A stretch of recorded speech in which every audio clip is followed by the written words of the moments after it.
Hola, buenas tardes. Bueno, en primer lugar, muchísimas gracias a todos por asistir a este webinar. Un poco por presentarme, ¿no? Yo soy Paula Pascual, actualmente trabajo como Blockchain Project Manager en el Banco Santander, llevo aproximadamente 2 años en esta posición, pero bueno, puedo presumir, ¿no? Dada mi corta edad, de que toda mi trayectoria profesional ha sido enfocada a esta tecnología. Llevo aproximadamente 4 o 5 años dentro de este sector. Voy a ir un poquito rápido en toda la presentación porque quiero pasar por diferentes temas. En primer lugar, pues bueno, ¿qué es blockchain? Quedándonos en un nivel bastante alto. Por supuesto, tenéis mi LinkedIn, tenéis mi contacto. Si queréis profundizar más sobre el tema, si os llama la atención, pues bueno, podéis contactarme y os puedo recomendar papers, artículos, diferentes libros donde os pueden explicar más en detalle qué es en sí la tecnología. Luego quiero que diferenciemos un poco entre las redes públicas y redes permisionadas, y es un poco el objetivo de esta conferencia, ¿no? Ver que al final blockchain va muchísimo más allá que las propias criptomonedas, que es esta diferenciación entre diferentes tipos de redes. Luego os quiero hablar un poco en ámbito general cuáles son las aplicaciones que encontramos en esta tecnología dentro de la empresa, en una clasificación de 3 casos de uso en los que a mí me gusta organizar estas aplicaciones empresariales. Os voy a hablar un poco de casos de uso internos que tenemos en el Banco Santander. Algunos son del sector financiero, otros no tanto, y luego también casos de uso externo, ¿vale? Porque hay cosas que, por ejemplo, no tocamos en el banco, pero que creo que son pues fundamentales para que entendáis el potencial de esta tecnología y la cantidad de sectores económicos en los que se puede aplicar. Un poco, si alguno de vosotros habéis escuchado ya antes hablar sobre blockchain, lo están comparando un poco a la revolución que Internet supuso para las comunicaciones, y a veces no se entiende muy bien por qué se hace esta comparativa entre Internet y blockchain, y es un poco con lo que quiero empezar esta conferencia. Antes teníamos redes centralizadas. Cuando tenemos una red centralizada, lo que significa es que tenemos un servidor central. El problema de tener un servidor central es que si ese servidor es atacado o tiene cualquier tipo de fallo, perdemos las comunicaciones entre el resto de servidores. Gracias a la Segunda Guerra Mundial y a la revolución que Internet trajo, aparecen lo denominado redes distribuidas, es decir, no hay servidores centrales y, por lo tanto, si cualquiera de los servidores pues, fuera atacado, siempre tenemos un camino posible para ejecutar esas comunicaciones. En blockchain nosotros lo que tenemos es una red distribuida, pero además descentralizada, que es lo que os voy a explicar un poco. Blockchain, que es el Internet del valor. Un poco la diferenciación se basa en que pasamos del Internet de la información al Internet del valor. ¿Y qué quiere decir esto? Cuando nosotros estamos operando con Internet, imaginemos que, por ejemplo, queremos enviar un email enviando, por ejemplo, una foto. Nosotros lo que estamos haciendo es enviar una copia del archivo original que nosotros tenemos almacenado en nuestro ordenador. Cuando estamos hablando de activos, cuando estamos hablando de valor, y estos activos pues puede ser dinero, por ejemplo, con el euro digital, que es un tema que ahora mismo está tomando muchísima fuerza por todos los bancos centrales. Cuando podemos hablar de identidad, podemos hablar de propiedad intelectual, de otros activos financieros, pues por ejemplo acciones, bonos, futuros, etcétera. Todo lo que se nos ocurra que tiene valor, no puede ocurrir lo mismo que ocurre con Internet.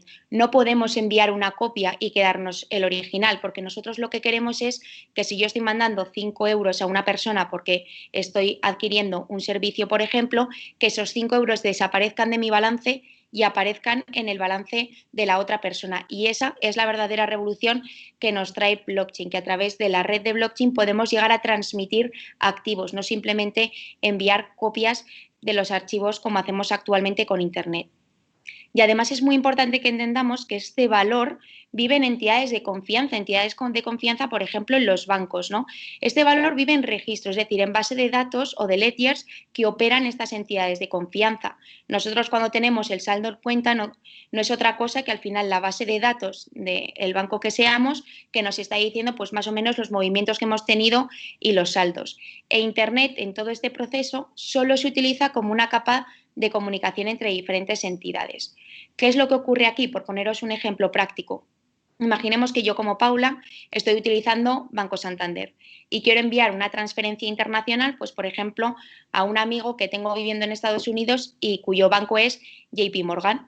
El problema que ocurre ahora mismo es que Banco Santander mantiene su propia base de datos y JP Morgan la suya. ¿Por qué? porque no confiamos entre ambos. Tú no confías en la base de datos de JP Morgan porque no sabes cómo la están operando.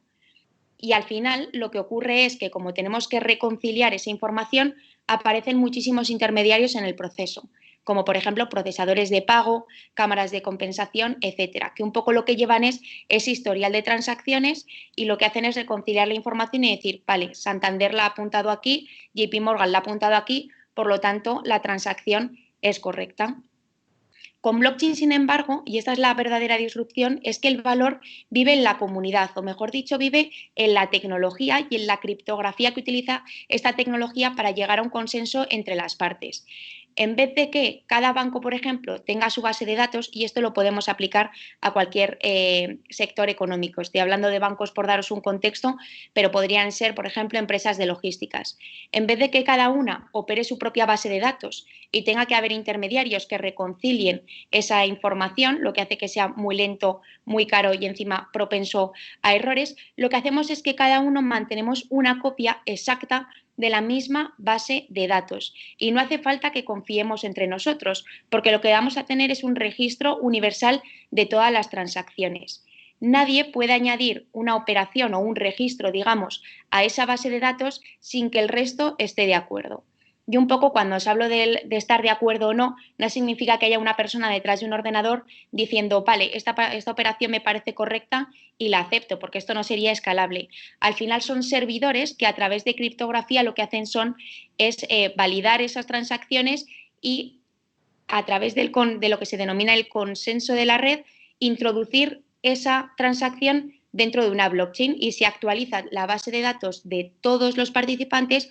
Por lo tanto, podemos estar seguros que todos tenemos exactamente la misma información.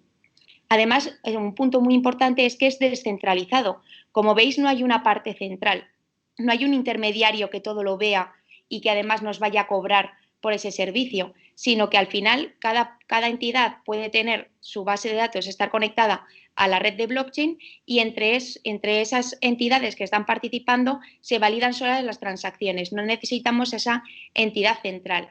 Y luego además utilizamos la criptografía, lo que lo hace seguro e inmutable. Ahora os explicaré por qué. Y por último es programable. Podemos meter todas las complejidades técnicas que queramos a una determinada red. De hecho, hay diferentes protocolos y diferentes plataformas de redes y cada una es adecuada para un determinado caso de uso. Como conclusión, lo que quiero que os quede claro de blockchain es que al final es una base de datos segura, que es compartida entre varios participantes y es distribuida, que registra la propiedad de cualquier tipo de activo. Y cuando hablamos de activo, no imaginemos solo los financieros, por eso os he dado antes una pista. Podemos estar hablando de viviendas, podemos estar hablando de identidad, podemos estar hablando de contratos, de cualquier cosa que queramos representar en la red. ¿Y por qué interesa tanto esta tecnología? Pues porque esta tecnología es altamente resistente a ataques externos. Las redes blockchain que más tiempo llevan, que son las de las criptomonedas, la más antigua es Bitcoin, pero Ethereum también lleva bastantes años, nunca han sido hackeadas. Y aquí quiero explicaros una cosa. Seguramente muchos de vosotros, si habéis estado en contacto con este mundo, hayáis visto pues, diferentes noticias sobre un hackeo, por ejemplo, de 100 millones de euros en Bitcoin, etcétera. No significa que esta tecnología haya sido hackeada, sino que las claves privadas que teníamos para controlar esos activos han sido robadas. Imaginemos, por ejemplo, si estamos hablando de los bancos con el sistema tradicional, es como si en vez de hackear el banco, lo que hubieran hecho es meterse en nuestro dispositivo móvil y robarnos las claves que controlan la aplicación del banco y, por lo tanto, robar nuestros saldos. Esa es la diferencia. La tecnología blockchain nunca ha llegado a estar hackeada, sino que lo que se han hackeado son claves privadas que controlaban esos activos, ¿vale? Y eso ha sido debido a errores humanos o debido a errores que han tenido, por ejemplo, distintas plataformas, pues como Binance, etcétera, que son las que controlan las claves privadas de los usuarios. Luego, además, esta tecnología elimina reconciliaciones y disputas. Es decir, como todos tenemos la misma fuente de verdad, todo el mundo confiamos en las transacciones de uno y de otro, eliminamos esa necesidad de reconciliar información y que ver que lo que realmente ha pasado en la base de datos de uno ha pasado en la base de datos de otro. simplifica muchísimo los procesos que implican a varios participantes que además están en localizaciones diferentes y que tienen intereses distintos, ¿vale? Y esto es muy importante. Si estamos hablando de participantes que ya tienen confianza entre sí, es decir, que yo estoy confiando en tu base de datos, no tiene sentido aplicar esta tecnología y esto os lo voy a explicar un poquito más en profundidad. Y además permite crear nuevos negocios y servicios que actualmente no son posibles pues, con las redes que tenemos actualmente. Entonces, un poco los beneficios inherentes a la tecnología, como estamos comentando, es que nos garantiza la integridad de la información. La información nunca ha podido ser alterada, ahora os explico por qué. Nos proporciona una trazabilidad completa de todo lo que ha ocurrido en la red. Nos proporciona una rápida implementación, es más escalable e interoperable, garantiza la privacidad y es extremadamente segura gracias al uso de la criptografía. ¿Y por qué se llama blockchain o cadena de bloques? Y esto es importante que lo entendamos. Todas las transacciones que ocurran en la red se clasifican en bloques, ¿vale? Imaginemos que, por ejemplo, tenemos el bloque 1 en el cual, pues, oye, Bob le ha dado a Alice 2 euros, Ana le ha dado a John 4 euros y María le ha dado a Rafa 9 euros. Todas estas transacciones se ejecutan en un periodo de tiempo de aproximadamente 10 minutos. No es que cada 10 minutos exactos se genere un bloque nuevo, sino que aproximadamente cada 10 minutos es el tiempo en el que un bloque se cierra. Cuando tenemos todas las transacciones recogidas, lo que hacemos es que los servidores que están conectados a la red tienen que resolver un problema criptográfico, ¿vale? Esto es transparente para nosotros, utilizando fuerza cuántica, y al final lo que obtienen es una referencia de ese bloque, que, por ejemplo, en el bloque 1, imaginemos cuando se ha creado la red, es esta referencia. Cuando tenemos el siguiente bloque, volvemos a encontrar pues, nuevas transacciones, ¿no? Pues a lo mejor que Bob le ha pagado a Alice 5 euros, lo que sea. Y lo que hacemos es calcular esa referencia de este bloque 2, pero incorporando una referencia al bloque anterior. Por lo tanto, tenemos que los bloques están encadenados.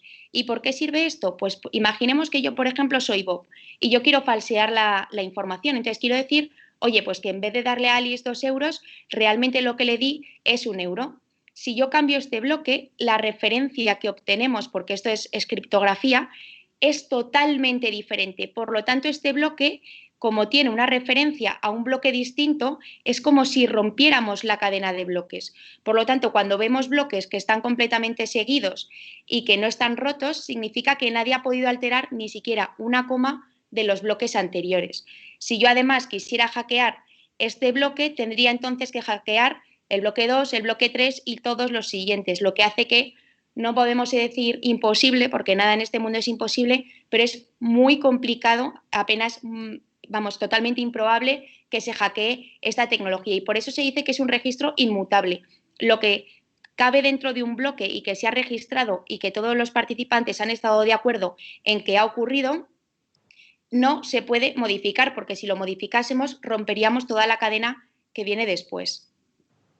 Hay también una diferencia entre blockchain públicos, empresariales y los sistemas empresariales, que es lo que tenemos hoy en día. Y vamos de menor confianza a mayor confianza que necesitamos. Es decir, cuando hablamos de blockchain público, que es lo que utilizan pues, las criptomonedas como Bitcoin, Ethereum, etcétera, son redes en las cuales no necesitamos nada de confianza entre participantes. Cualquier persona puede entrar en esa red, puede operar un nodo y no hay ningún tipo de requisito para participar en ella. Sin embargo, cuando estamos yendo a sistemas más empresariales donde la participación pues se ve limitada a que tienes que estar aprobado para estar, necesitamos más confianza entre los participantes. ¿Y cuáles son las diferencias entre uno y otros? Pues bueno, como os comentaba, las redes públicas son abiertas, son anónimas además. Sin embargo, las redes permisionadas o privadas son conocidas. En las blockchain públicas tenemos una criptomoneda embebida como Bitcoin, Ethereum. Sin embargo, en la blockchain empresarial no. Por ejemplo, a nosotros como banco no nos interesa tener una criptomoneda dentro de nuestras redes blockchain porque ya conocemos pues la volatilidad, etcétera, que tienen ese tipo de activos y además tampoco podemos entrar en un sistema en el cual las identidades son anónimas porque, como sabéis, pues tenemos que cumplir ciertos requerimientos de blanqueo de capitales, etcétera. Luego, además, en las redes públicas tienes un alto coste transaccional y una velocidad muy baja. Para que os hagáis una idea, ahora mismo Bitcoin puede operar con 3 a 10 transacciones por segundo. Una red como Visa, que es la red que opera en el sistema bancario, estamos hablando de unas 20.000 transacciones, es decir, 3 transacciones contra 20.000. Obviamente Bitcoin y Ethereum no son unas redes que sean escalables como nosotros necesitamos para un sistema bancario internacional. Sin embargo, en las redes permisionadas y privadas, al haber menos participantes, hay un mejor rendimiento. Más o menos estamos en torno a las 1000 transacciones por segundo. En las redes públicas todos los datos son públicos, es decir, si alguien sabe cuál es mi dirección, mi clave pública que se llama dentro de blockchain, puede ver todos los movimientos que yo he realizado y a quién se los he enviado, si sabe quién está detrás del resto de direcciones. Sin embargo, en las redes permisionadas y privadas se favorece muchísimo más que haya datos confidenciales. Por lo tanto, para una aplicación empresarial es muchísimo más importante las redes permisionadas o privadas. Y por último, en las reglas de consenso, ¿no? Porque un poco hablábamos que los participantes se tenían que poner de acuerdo en que una operación se había realizado. Pues en las redes públicas es el proof of work, que es un poco lo que os explicaba de que tiene que haber muchísimos servidores resolviendo problemas matemáticos muy complejos y gastan muchísima energía. De hecho, seguro que más de uno habéis oído que blockchain va un poco en contra de todo el tema de cambio climático y demás, pues porque utiliza muchísima energía para poder operar todas esas transacciones que ocurren en la red. Sin embargo, en las blockchains empresariales, como hay más confianza entre los participantes, hay algoritmos de consenso que no requieren de tantísima energía. Pues, por ejemplo, imaginemos que estamos hablando de una red de bancos, podemos decir, vale, pues aleatoriamente cada vez le toca a uno validar la transacción. Es decir, en vez de que todos estemos validando con fuerza de computación todas las transacciones, oye, pues cada vez sin que nos sepa cuándo valida uno. O hacemos que una entidad sea la que valide todo el rato y que haya otras que tengan que dar soporte. Hay diferentes mecanismos de consenso, ¿vale? Esta es un poco la diferencia.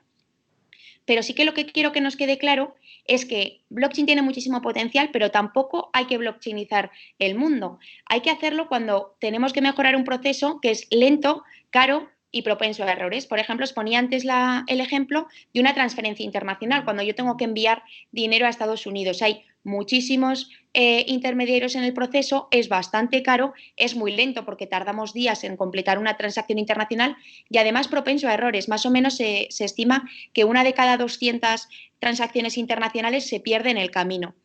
Por lo tanto, aquí sí que tiene sentido utilizar la tecnología blockchain. Sin embargo, pensemos en transferencias nacionales. Seguro que todos conocemos Bizum.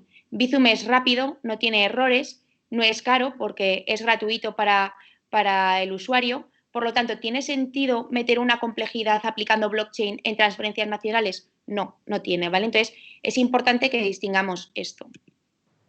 Ahora os quiero hablar un poco de aplicaciones de blockchain en la empresa a nivel general. A mí me gusta clasificarlas en tres grandes grupos. Por un lado tenemos lo que son mantenimientos de registros y aquí podemos pues, contemplar casos de uso como propiedad intelectual, votaciones, hay muchísimos proyectos de, por ejemplo, votaciones nacionales que se pudieran realizar sobre una red de blockchain, porque ahora mismo ya sabéis que es un proceso muy manual que puede estar, pues por ejemplo, bueno, es propenso a errores porque puede haber errores humanos, pero también puede ser falsificado, etcétera. Entonces, se está intentando utilizar esta tecnología para todos estos temas de votación, pero es cierto que necesitamos una identidad digital de que la persona que está votando realmente es quien dice ser, que es otro de los casos de uso que aparece aquí. Luego también con el tema de salud y sobre todo con el tema del COVID que hemos visto. Ha habido pues muchísimos proyectos que lo que han intentado es utilizar blockchain para poder emitir esos certificados sanitarios de, por ejemplo, oye, si soy inmune o me he hecho la PCR y soy negativa para poder acceder a un determinado servicio o a las oficinas o lo que sea, etcétera. Luego también nos sirve para certificados académicos, para garantizar la integridad de los certificados académicos. Pues, por ejemplo, que no ocurra como ha podido pasar en el pasado, pues ciertas falsificaciones de que cambiando en una base de datos pues la fecha en la que se emitió el título, etcétera, pues se ha conseguido falsificar ese documento. Lo que conseguimos con blockchain es que una vez introducido ese título en la red sabemos que no ha podido haber ninguna modificación y además sabemos quién lo introdujo, en qué fecha y en qué momento. Luego también tenemos un seguimiento de procedencia, pues por ejemplo, imaginemos todo el tema de denominaciones de origen, de determinados productos, etcétera. Y luego también propiedad, ¿no? Pues si yo tengo una casa y la quiero vender a través de blockchain, podemos aplicarlo a automóviles, lo podemos aplicar a cualquier tipo de propiedad que se nos ocurra. Luego tenemos otro grupo que sería la automatización de los flujos de trabajo, de los diferentes workflows. Y esto va muy encaminado con el tema de la cadena de suministro, la optimización de procesos. Es decir, Cuando tenemos muchísimos participantes que están involucrados en un proceso de cadena de suministro, cada uno opera su propia base de datos y a lo mejor el que está al principio de la cadena opera con el que tiene siguiente o incluso con los dos que tiene siguientes, pero no opera con el primero. El primero no opera ni con el último ni con el penúltimo. Y entonces al final lo que hacemos es que la información esté muy desclasificada y no esté visible en tiempo real de qué está pasando en esa cadena de suministros. Pues gracias a blockchain podemos automatizarlo. Y es tanto registrando las evidencias en blockchain como a través de los smart contracts. Y quiero que nos quedemos con este concepto. Los smart contracts, para que me entendáis, son programas informáticos, son líneas de código que volcamos en una blockchain y que se ejecutan automáticamente de forma distribuida. Por ejemplo, imaginemos que estamos hablando de un operador que envía naranjas, ¿vale? De un punto, pues yo qué sé, de Italia a España. Entonces, lo que podemos hacer en un smart contract es decir, oye, vamos a automatizar ciertas reglas. Quiero que se pongan unos sensores a los contenedores, por ejemplo, en los que se estén llevando las naranjas. Entonces, si la temperatura ambiental del contenedor de naranjas baja de X grados, aplicamos un 10% de penalización porque no van a llegar en buen estado. Además, si las naranjas llegan con 2 días de retraso, pues aplicamos un 20% de penalización. Y si llegan con 5 días de retraso, pues aplicamos un 30%, me lo invento. Y lo que hacemos es volcar ese programa informático dentro de una cadena de bloques. Ese programa informático recoge la información, pues en este caso, por ejemplo, podría ser de sensores, pero podría ser de muchísimas otras cosas, y lo que hace es ejecutar automáticamente lo que hayamos programado. Pues en este caso, que el pago, por ejemplo, se haga con un 40% de penalización porque no se han cumplido determinados parámetros. Os doy otro ejemplo. En el tema de los seguros, el tema de las cancelaciones de vuelos. Ahora mismo hay muchísima burocracia, es muy caro y muy costoso tener pues a un montón de personas con el tema de las cancelaciones de vuelos, etcétera, buscando en la base de datos de AENA pues qué vuelos se han cancelado, si tenemos que devolverle un X% del billete, por ejemplo, a este cliente, etcétera. Lo que podríamos hacer aquí es programar un smart contract, volcarlo en una red de blockchain donde digamos, si el vuelo se retrasa, no me acuerdo exactamente de las reglas, ¿no? Pero más de 4 horas te corresponde, imagínate, un 50% de indemnización y si se retrasa más de un día te devolvemos el importe íntegro. Lo volcamos dentro de blockchain, todo el mundo estamos de acuerdo en que en ese código que se está ejecutando porque está distribuido entre todos y entonces ese smart contract puede coger la información directamente de la base de datos de AENA. Antes os hablaba de que la cogía de sensores de Internet de las cosas, pero ahora podría ser de una base de datos y en cuanto verifique que, por ejemplo, realmente ha habido un retraso, por ejemplo, de 4 horas, pues devuelve automáticamente ese dinero a los participantes. Imaginaros el potencial que tienen todos estos smart contracts en procesos empresariales. Y luego, por último, todo el tema de la tokenización. Y va muy relacionado también con los otros dos. Es decir, no es que uno sea excluyente de otro, sino que más o menos son los 3 grandes bloques. La tokenización, para que me entendáis, es la representación de un valor que tenemos en el mundo físico real, pero en digital, en una red blockchain.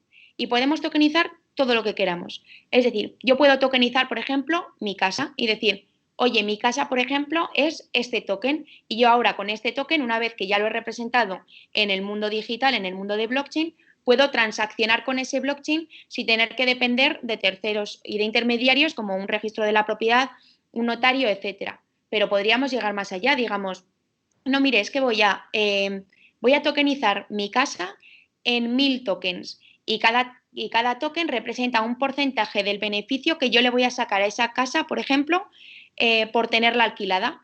Y entonces, directamente en blockchain y a través de smart contracts, se va, pues por ejemplo, recogiendo el dinero cada mes de los alquileres y se va repartiendo a los que tienen en su poder X tokens. Pues si tienes 100 tokens de los 1000, pues te tocará el 10% de los beneficios, etcétera.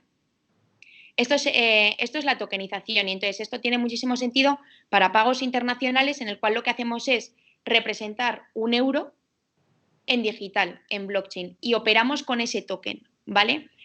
Con fideicomisos, con valores digitales, como pueden ser los bonos, etcétera. Luego os contaré un proyecto que hicimos en Santander con un bono digital, micropagos y también todo el tema de financiación. Aquí aparecen también las ICOs, que fueron muy famosas hace unos años, en las cuales las startups podían recaudar financiación a través de esta venta de tokens. Por ejemplo, yo voy a emitir 30.000 tokens y cada token pues, te va a dar, por ejemplo, acceso a mis servicios. Si yo soy, por ejemplo, una plataforma de contenido y entonces pongo a la venta esos tokens, la gente me los compra de manera anticipada antes de que yo haya desarrollado la plataforma y, por lo tanto, me sirve, es como si fuera un crowdfunding, me sirve de financiación y una vez que yo desarrolle la plataforma, pues vosotros tenéis esos tokens que incluso se pueden revalorizar en lo que sería la bolsa de las criptomonedas. Y como os decía antes, es muy importante y os quiero dar unos consejos sobre cuándo es necesario aplicar blockchain. Aparte de las 3 preguntas que os mencionaba de ¿es lento, es caro o es propenso a errores? También tenemos que tener en cuenta que tenemos que tener una base de datos común, compartida. Es decir, si yo estoy operando una base de datos mía interna en mi empresa, no tiene ningún sentido utilizar blockchain porque no la estoy compartiendo con otro. No tengo otra parte que tenga un conflicto de intereses conmigo y de la que yo no me fíe. Esta es la segunda parte, que es la existencia de partes con conflicto. Es decir, si yo como Santander estoy operando con una filial de mi grupo de la cual nos fiamos mutuamente de las bases de datos que tenemos, por ejemplo, cada una, tampoco tiene sentido aplicar blockchain porque también es una tecnología compleja, no tiene sentido añadir complejidad. Luego, además, tiene que ser un registro inmutable o al menos que queramos que cambie muy pocas veces. No tiene sentido que apliquemos blockchain en un registro que tengamos que estar continuamente cambiando, como por ejemplo un balance, ¿no? Porque al final en blockchain no significa que no podamos cambiar nada, sino que no lo podemos eliminar. Es decir, si yo ahora digo que tengo 20 y después tengo 10, luego tengo que registrar que tengo 10. Entonces, mi saldo será 10, pero quedará que yo dije que tenía 20 y que ahora tengo 10. ¿Vale? Entonces, por eso, si vamos a tener un registro que esté continuamente cambiando, no tiene sentido tener toda esa trazabilidad de todos esos datos porque solo nos va a aumentar la complejidad. Y luego, además, tenemos que tener en cuenta que esos datos que queremos almacenar se tienen que regir por una regla uniforme. Ahora mismo, y esto no quiero entrar mucho en ello, pero sí que es importante comentarlo, la tecnología sí que está muy avanzada en el plano técnico y ahora mismo las mayores incertidumbres vienen por parte del ámbito legal. Pues, por ejemplo, con temas de responsabilidad, el tema de los smart contracts que os comentaba, al final se llaman smart contracts, que serían contratos inteligentes y está mal dicho, ¿no? Porque ni son inteligentes ni son contratos, son piezas de código, son líneas de código. Pero bueno, es verdad que si pueden actuar como contrato entre las partes, pues hay que ver si se le tiene que dar un reconocimiento legal, si ya sirve con los reconocimientos que hay, es decir, hay que ver cómo incorporamos ese nuevo paradigma, ¿no?, de los smart contracts dentro de la regulación. Luego, pues temas como las DAOs, el valor legal de una prueba basada en blockchain. ¿Qué quiero decir con esto? Y esto es muy importante.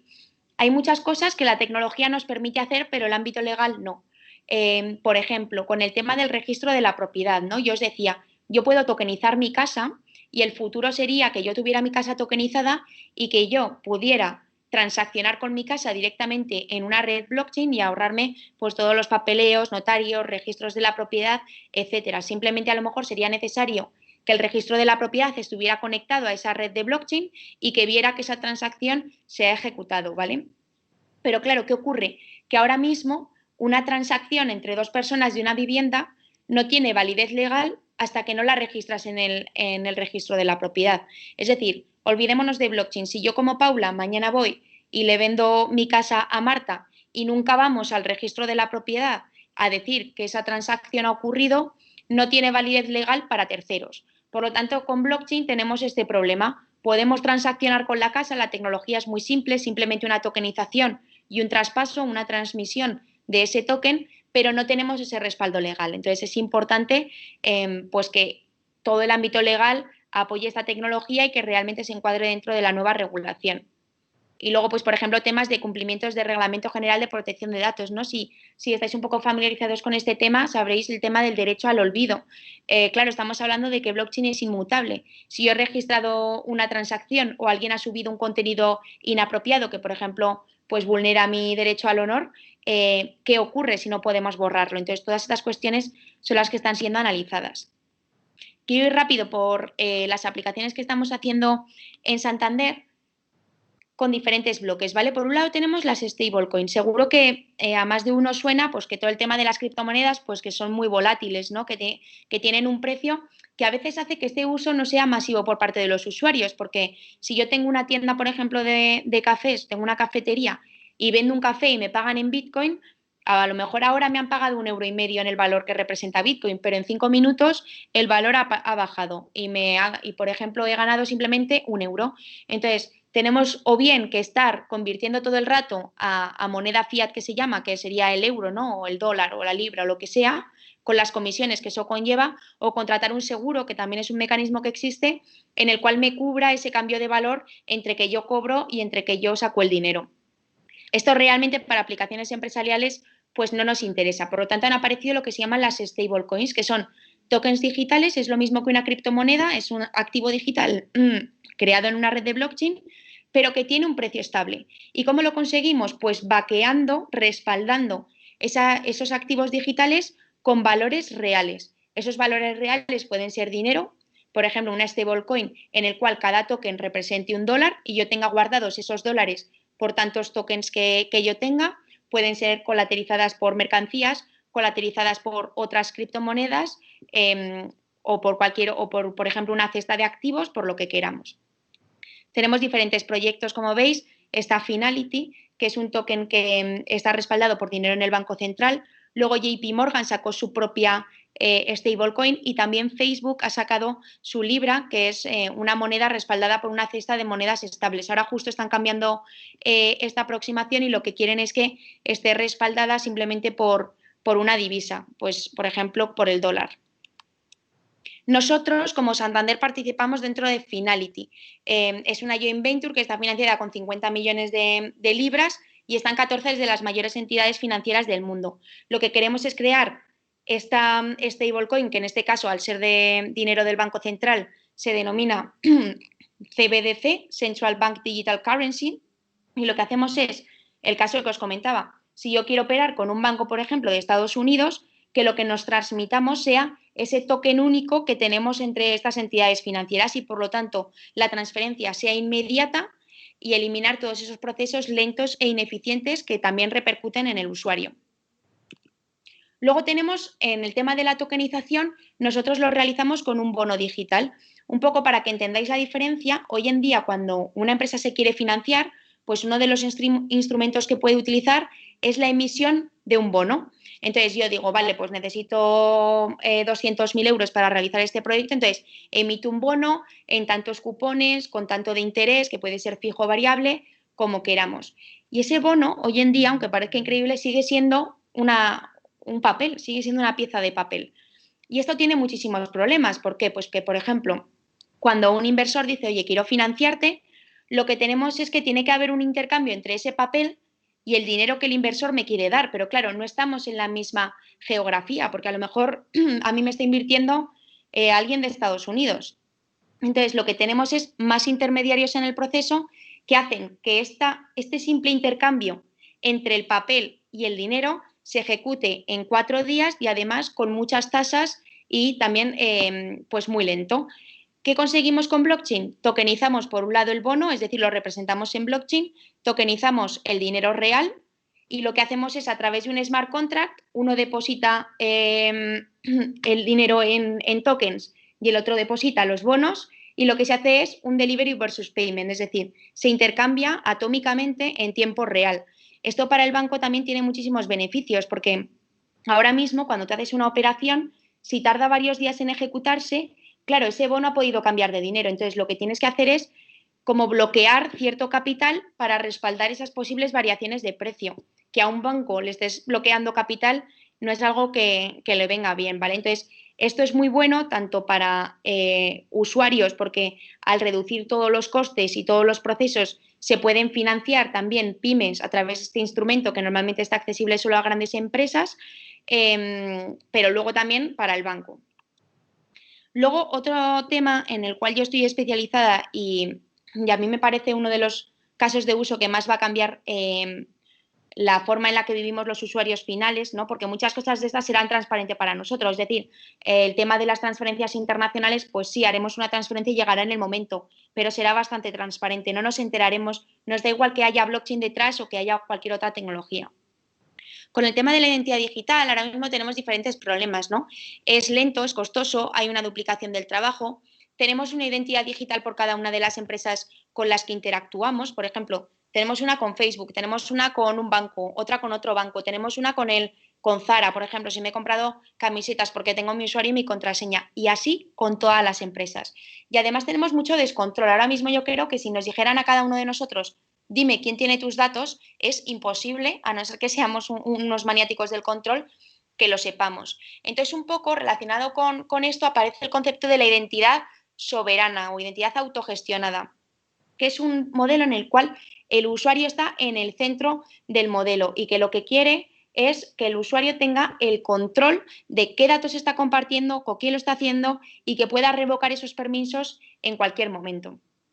¿Por qué hablamos de blockchain? O sea, porque esta identidad soberana realmente se podría construir con cualquier tecnología, pero blockchain es la tecnología perfecta y que ya está implementada para poder sacar adelante esta solución. Por un lado, porque ya teníamos embebido dentro de blockchain, como os he comentado, el tema de la criptografía. Cuando nosotros tenemos un par de claves público-privada, lo que podemos hacer es verificar que la persona que me está presentando esa credencial que se llama es quien dice ser y que quien la ha firmado, es decir, imaginemos que Banco Santander dice que Paula Pascual tiene 1.000 euros en la cuenta, que esa firma de Banco Santander realmente corresponde a Banco Santander. Y cuidado, sin depender de ningún tercero, porque esto hoy en día existe, pero siempre con terceros intermediarios que además cobran por ese servicio y que tienen toda nuestra información. Aquí lo hacemos de forma descentralizada. Luego, además, tenemos el tema de la inmutabilidad, en el cual, si yo cada vez que comparto una credencial, que comparto un dato con una empresa, voy registrando esas evidencias en blockchain, lo que me permite es tener un control exhaustivo de con quién estoy compartiendo mi información y poder revocar esos permisos. Y luego también, como os comentaba, pues el tema de la descentralización. ¿Cómo funciona? Nosotros, por ejemplo, como Santander, trabajamos en el modelo de Alastre ID. Esto sería que tenemos un emisor de credenciales, es decir, una entidad que esté capacitada para hablar sobre un determinado atributo de un usuario. El banco puede hablar del dinero que yo tengo en cuenta. Por ejemplo, la DGT sería el más indicado para hablar si yo tengo el carnet de conducir o no. Imaginemos ese ejemplo, ¿no? El del carnet de conducir. La DGT me emite esa credencial y dice, Paula Pascual, obtuvo el carnet de conducir en esta fecha, tiene una validez de X, etcétera. Lo emite en un formato credencial y registra esa emisión, que no la credencial con los datos personales, en blockchain, solamente la evidencia. Me la comparte y yo la almaceno en mi teléfono móvil. Cada vez que yo vaya a compartir esa información, pues por ejemplo con una empresa de alquiler de coches que necesite mi carnet de conducir, se la voy a presentar y el receptor de la credencial puede comprobar que realmente fue la DGT quien me firmó esa credencial y que además sigue siendo válida. Este es un poco el sistema. Lo que nos permite es que aquí, la DGT, nunca sepa con quién estoy compartiendo mi dato y el usuario, sin embargo, tiene el control de absolutamente todo lo que ocurre. Luego tenemos también pues un proyecto que se llama WeTrade, es un marketplace que conecta a pymes y bancos. Un poco, aquí voy a pasar muy rápido, es un poco el caso de uso que os explicaba de las naranjas, ¿no? En el cual, jolín, tienes un montón de intervinientes en el proceso, cada uno se dedica a una cosa, pues unos fueron los agricultores, los otros los que transportan, luego, por ejemplo, el transporte terrestre va por otro lado, etcétera. Y entonces hay una pérdida, ¿no? Un descontrol de dónde está en cada momento, pues por ejemplo, una determinada mercancía, porque como os comentaba, pues este tiene una base de datos común con el exportador, el importador simplemente se comunica con el exportador, aquí tenemos al del envío, pero no hay una plataforma conjunta en la cual todos confíen y que todos puedan saber, por ejemplo, el comprador que pueda saber dónde exactamente están las naranjas en un punto concreto o dónde está, por ejemplo, el coche, ¿no? que te acabas de comprar. Y esto es lo que resolvemos con WeTrade. Voy a pasar. Vale, y otros casos de uso, para que veáis un poco más allá del sector financiero, me gusta muchísimo el proyecto de Basic Attention Token. Este proyecto se basa en marketing digital. Un poco volvemos al tema de la desintermediación, ¿no? Ahora mismo cómo funciona es que hay un anunciante, el cual tiene que pagar sobre todo a las grandes plataformas como son Google y Facebook, que se quedan el 80% aproximadamente de ese pago que hace el anunciante y que a ti te impactan con esa publicidad. Tú no recibes ninguna remuneración por ser impactado por esa publicidad, pero luego Además, a veces tampoco aciertan con esas preferencias, porque un poco ahora mismo funciona por retargeting, ¿no? Es decir, yo he buscado una determinada batidora porque me lo ha dicho una amiga y me está bombardeando durante una semana con batidoras cuando realmente yo no quiero ser impactada con ese anuncio. Aquí lo que plantea Basic Attention Token es eliminar a esos intermediarios que son Google y Facebook, tener un navegador que se llama Brave, que ha sido creado por los creadores de Mozilla Firefox y JavaScript, es decir, gente ya con bastante experiencia y que tiene un token, el BAT, el Basic Attention Token. Un anunciante paga con ese token y los usuarios pueden decidir en ese navegador si quieren ser impactados o no por publicidad y qué tipo de publicidad quieren recibir. Y reciben una recompensación de esos tokens por ser impactados por publicidad. Por lo tanto, conseguimos que el anunciante pague un 80% menos, el usuario sea recompensado y además que la publicidad que se está mostrando sea la que realmente el usuario quiere recibir, lo que también es bueno para el anunciante.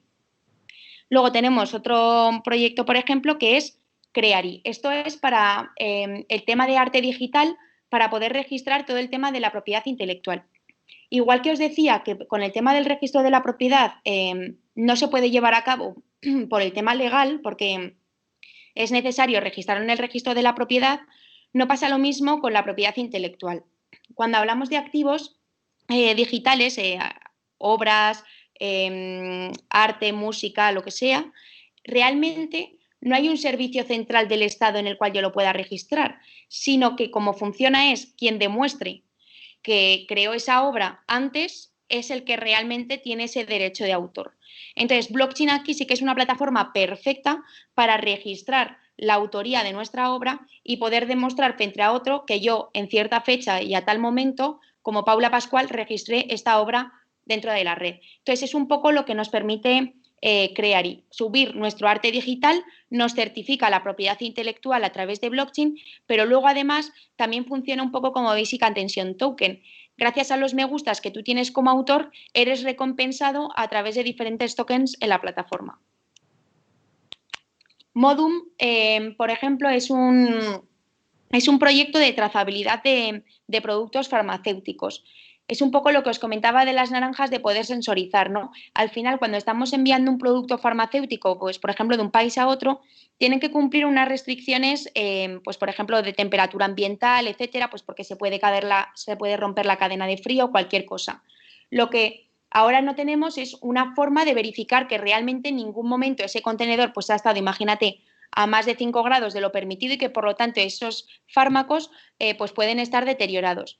Lo que conseguimos combinando blockchain e IoT, que es el Internet de las Cosas, es poder sensorizar esos contenedores donde van esos productos farmacéuticos y entonces podemos ir registrando en blockchain en cada momento, en tiempo real, pues cuál es la temperatura, por ejemplo, a la que ha estado ese contenedor. Y por lo tanto, al final del proceso podemos verificar y sabemos que no ha podido ser alterada esa información, que realmente ese contenedor pues cumplió todas las normas, por ejemplo, con respecto a la cadena de frío.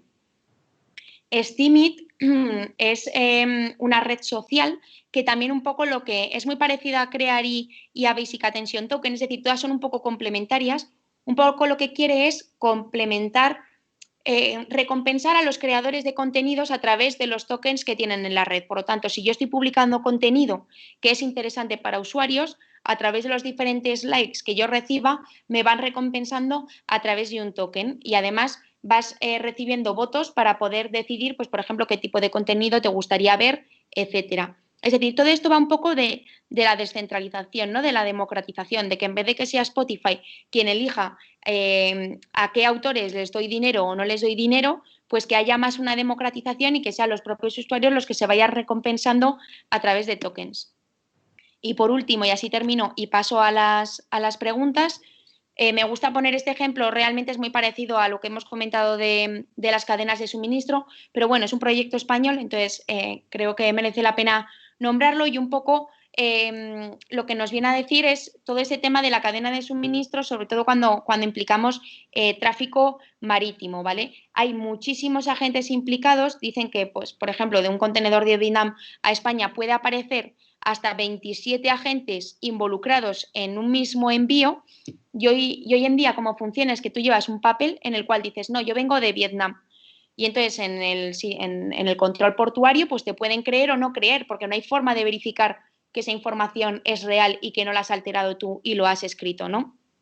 Debido a estos controles portuarios, las mercancías pueden quedar paradas en un determinado punto, pues aproximadamente unos 4 o 5 días. Claro, si estamos hablando de sustancias no perecederas, pues esto no tiene una importancia muy relevante. Pero si hablamos de productos perecederos, pues imaginaros los miles de millones de euros que se pierden cada año. Y un poco esto lo que resuelve es eso, tener un poco esa plataforma en la cual todos los agentes van volcando la información y en cualquier momento con un QR, cuando tú llegas al control portuario, puedes decir, no, mira, yo vengo de esto, está certificado por el control portuario, por ejemplo, pues de Vietnam, ¿no? Siguiendo con el ejemplo, y en cuestión de segundos podemos verificar que esa información es correcta. Vale, y un poco esto es todo lo que os quería contar. Voy a resolver preguntas. Vale. Me dicen, a riesgo de pecar mi ignorancia, la pregunta es, ¿las transacciones con criptomonedas pueden sustituir pagos entre países, evitando así el factor moneda? Es muy buena pregunta, no estás pecando absolutamente vamos, nada de ignorancia.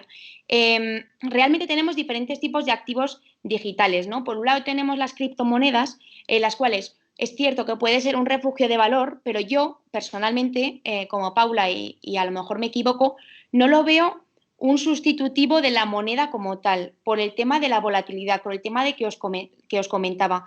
Y además es un sistema que se basa en redes públicas, como os comentaba, que es muy lento, es muy poco escalable. Los bloques se cierran cada 10 minutos. ¿Qué implica eso? Implica que si yo voy, por ejemplo, a la cafetería que os comentaba y quiero pedirme un café y yo pago con un Bitcoin, puede tardar 10 minutos si se procesa en el siguiente bloque o incluso mucho más tiempo en realmente validarse la transacción. Imaginemos que nos tenemos que estar esperando cada vez que queramos pagar con una criptomoneda, pues 20, 30 minutos a que la transacción se haya visto verificada. Por esa parte, le veo un problema a nivel de experiencia de usuario. Por otra, el tema de la volatilidad, lo que os decía, vale, ahora acabo de pagar 1 euro, pero acaba de cambiar el precio de Bitcoin y es como si hubiera pagado 2.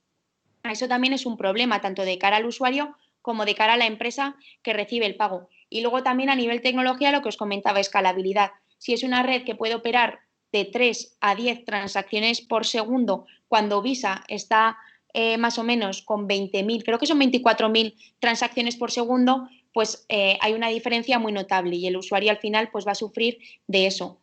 Lo que sí que va a ocurrir es con esas stablecoins que comentábamos, que pueden estar respaldadas pues, por activos, por dinero en el Banco Central o por lo que sea, que sí que se vaya un poco sustituyendo el sistema de pago que tenemos actualmente, tanto el sistema de pago de dinero electrónico como incluso el efectivo, ¿vale? De hecho, un poco en China ya han sacado el yuan digital.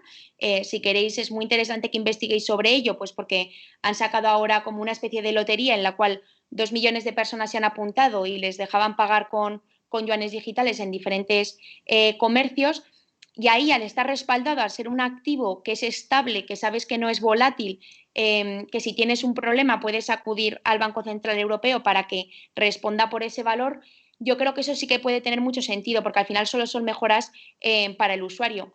Ahora mismo con el dinero en efectivo, imaginemos que a mí ahora se me caen 50 euros en el suelo y al rato no los encuentra otra persona. Es imposible que yo pueda demostrar que esos 50 euros me pertenecían a mí. Sin embargo, con esta trazabilidad que nos da la red de blockchain, porque todo queda registrado y todos tenemos una copia de todo lo que ha ocurrido, nos permite saber y reconocer que esos 50 euros que ahora están en manos de otra persona venían de mi parte. Esto puede acabar con todo el tema, por ejemplo, de blanqueo de capitales, ¿vale? Por eso, por ejemplo, los bancos centrales están tan interesados en esto. Vale, me dicen, ¿blockchain en tiempo real tiene sentido para transacciones internacionales? Bueno, no entiendo muy bien la pregunta, bajo mi punto de vista, desde luego. O sea, si estoy entendiendo un poco lo que me quieres preguntar, creo que es es una mejora de experiencia de usuario brutal, tanto para los usuarios como para los bancos, porque lo que os comentaba de que cada vez que haces una transacción tienes que colateralizar, es decir, tienes que bloquear cierto capital porque va a tardar un tiempo en ejecutarse y eso, pues para un banco que trabaja con dinero es muy perjudicial.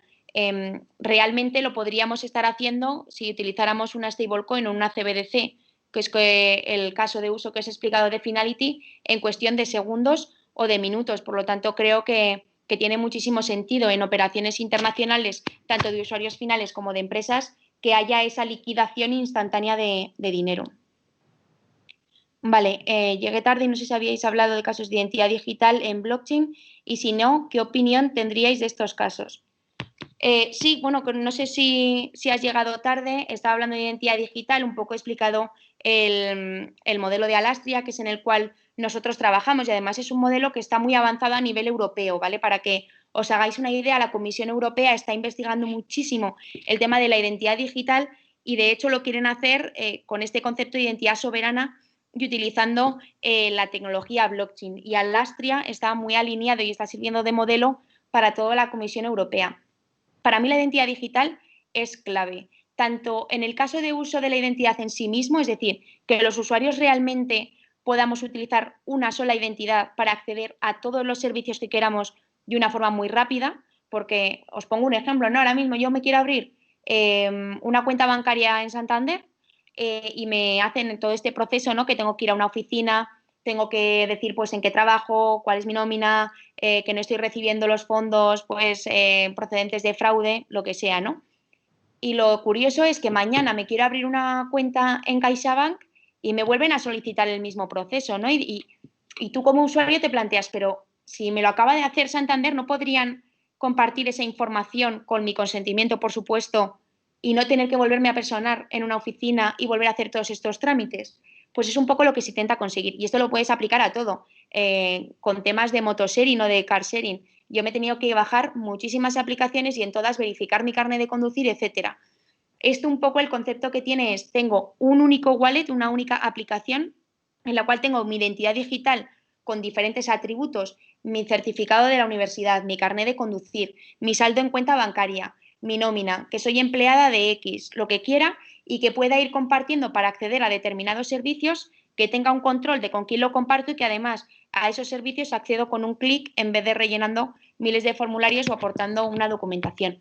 Eso es el caso de identidad en sí mismo, pero es que luego además a mí me parece que es un caso de uso esencial para que otros casos de uso en blockchain tengan sentido. Lo que hablábamos de un sistema de votación nacional. No se puede implementar si no hay identidad digital. Todo el tema de inversión, por ejemplo, en activos financieros o el tema del traspaso que hablábamos del registro de la propiedad. Si yo quiero vender mi casa a través de blockchain, yo tengo que estar identificado en la red. Por lo tanto, es necesario apoyarlo con una identidad digital.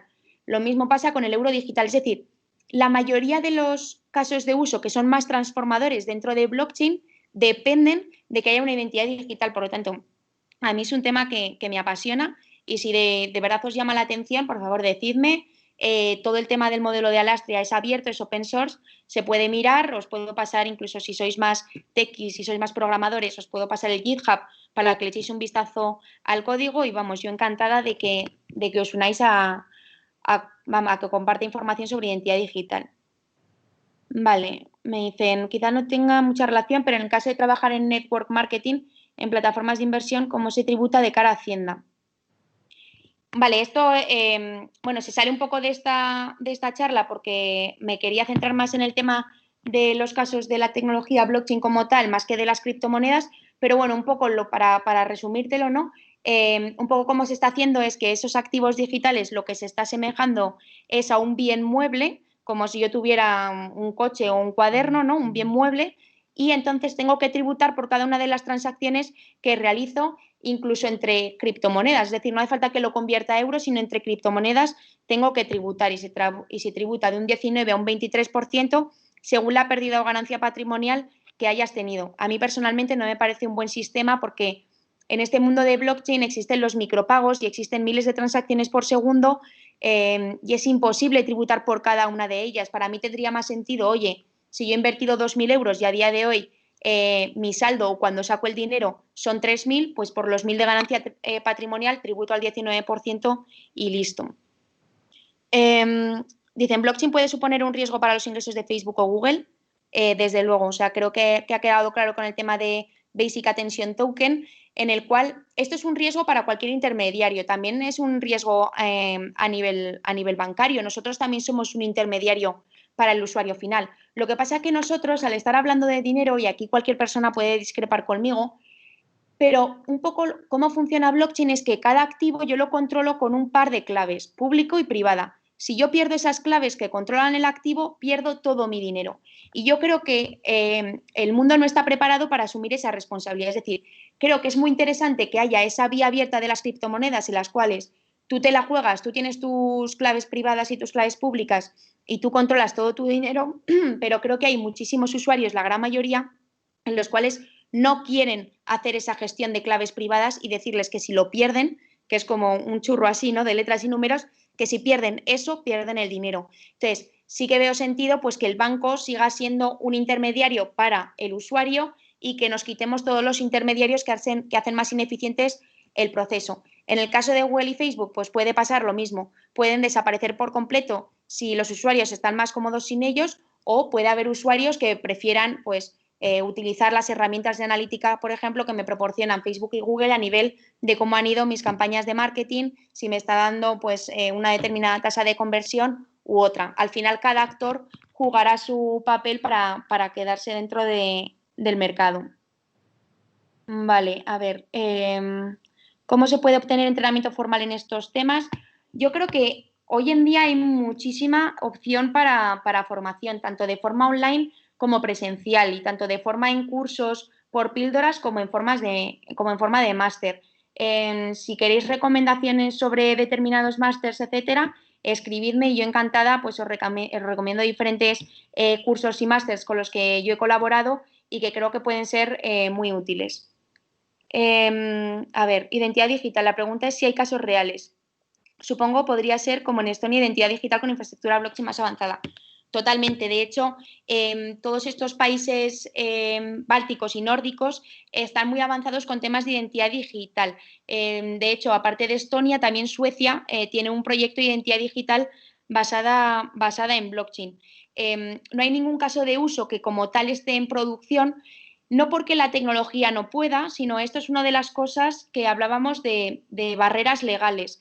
Si nosotros tenemos una identidad digital que la podemos implementar, de hecho en Alastria nosotros la tenemos implementada, pero claro, tiene que haber un refuerzo legal que diga que realmente puede utilizar esa credencial para acceder a un determinado servicio y que si esa credencial ha sido falsificada por cualquier vía, pues que hay una determinada empresa pues que, por ejemplo, tiene que responder por ello, ¿no? Toda esa articulación legal alrededor de la prestación de un servicio. Entonces, como tal, pues tiene que haber un refuerzo tanto por parte de los estados en el caso de identidades nacionales como por parte del órgano legislativo para legislar bien y reforzar legalmente todos estos casos de uso que tienen tantísimo sentido en identidad digital y en blockchain en general y que no se están llevando a cabo por problemas legales. A ver, creo que un hándicap para que diversas organizaciones de la misma naturaleza puedan operar una red blockchain común es la universalidad, comunalidad del registro de información. Por ejemplo, una transferencia de datos de salud, identidad, a blockchainizar. ¿Cómo tratáis con otras entidades esta problemática? Vale, esto es una de las cosas de incertidumbres legales que yo te planteaba. Yo os planteaba a todos, vamos, quiero volver atrás y así lo veis. Un poco, claro, tenemos un problema en el tema de las blockchains, de las transferencias de valor, etcétera. Claro, estamos diciendo que blockchain es una red que está distribuida y por lo tanto cada uno de los participantes, pues por ejemplo tenemos un nodo que es lo que se llama ese servidor dentro de la red que tiene su propia base de datos, ¿no? O el ledger. Claro, si yo tengo un nodo en España y otro tiene un nodo en Chile y el otro en Estados Unidos y cada uno tiene su normativa local, ¿qué ocurre, no? Entonces, esto es una pregunta que ahora mismo no te puedo dar una respuesta porque es una de las incertidumbres legales que todavía están por resolver y de hecho creo que es una de las más críticas, ¿no? Cómo se tratan estas redes distribuidas en la cual la información está almacenada en puntos geográficos muy diferentes. Imaginemos el tema del Reglamento General de Protección de Datos. Es muy fuerte, pero es solamente en Europa.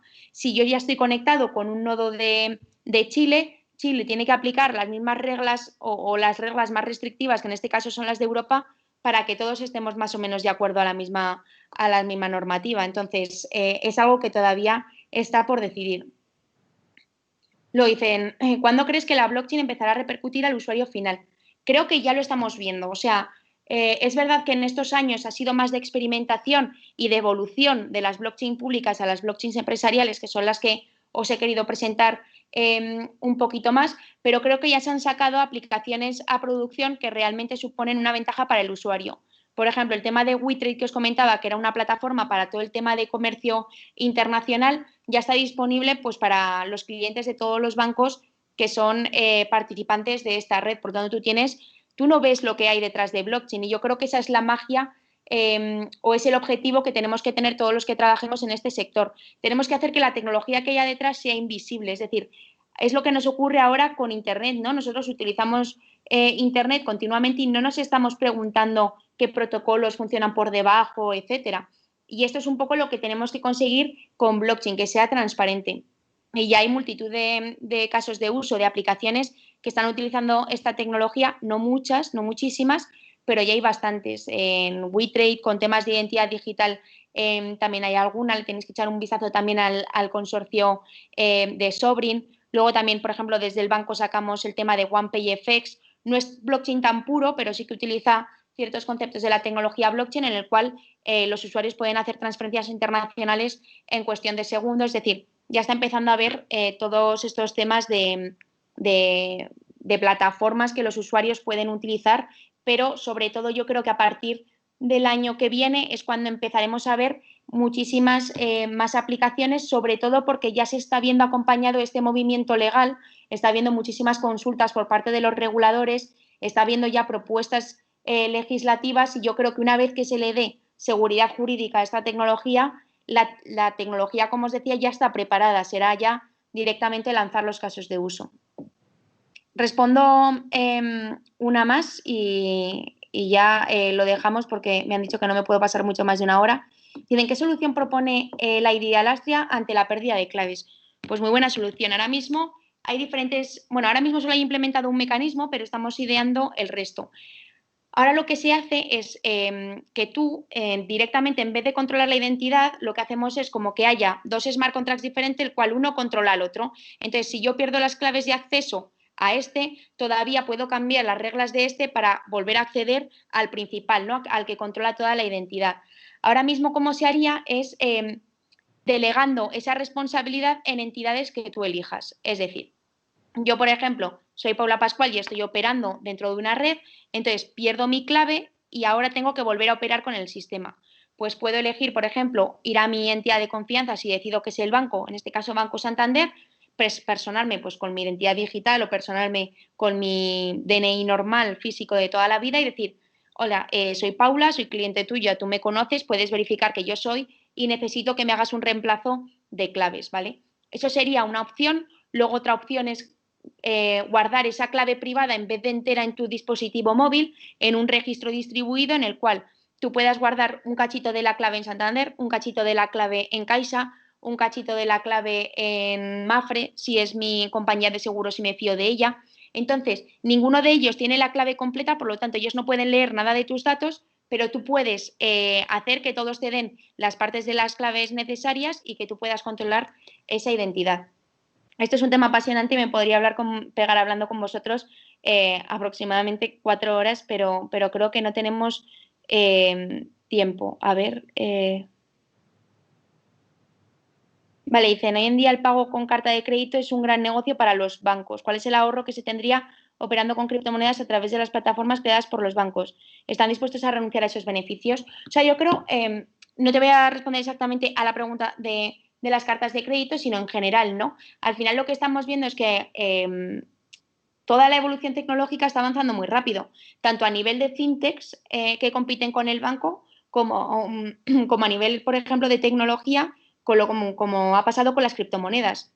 Realmente el banco puede decidir mantener su monopolio y quedarse como está, y haciendo eso estará muerto en aproximadamente 10 años, o lo que puede hacer es innovar, apostar por esta tecnología, hacer los procesos mucho más eficientes y que el usuario todavía quiera seguir utilizando. Entonces, creo que es un poco la filosofía que nosotros tenemos desde el Departamento de Blockchain de Santander y es, oye, pensemos en qué tiene que ser el banco para el cliente en 5 años y cuantos más intermediarios nos quitemos del proceso, más rápidos los hagamos y más baratos, pues los usuarios seguramente sigan eligiéndonos como opción. Si nos quedamos cobrando comisiones y sin innovar, pues sí, nos seguirá durando el monopolio pues 5 o 10 años, pero a partir de ahí aparecerán nuevos operadores o nuevas tecnologías, como está ocurriendo ya hoy en día, y el banco se quedará sin mercado. Así que bueno, eso es todo, que al final ya me he comido más tiempo del que quería. Como os he comentado antes, por favor, si tenéis cualquier duda, queréis que os aconseje con el tema de la formación, queréis profundizar más y que os pase algún paper, algún artículo, lo que sea, contactadme por LinkedIn, lo tenéis en la convocatoria, supongo, es Paula Pascual Cortés y vamos, yo encantada de aclarar y ayudaros en todo lo que podáis y oye, ojalá os haya despertado ese interés y esa pasión que creo que se me nota al hablar que tengo yo por la tecnología blockchain. Así que nada, que muchísimas gracias a todos.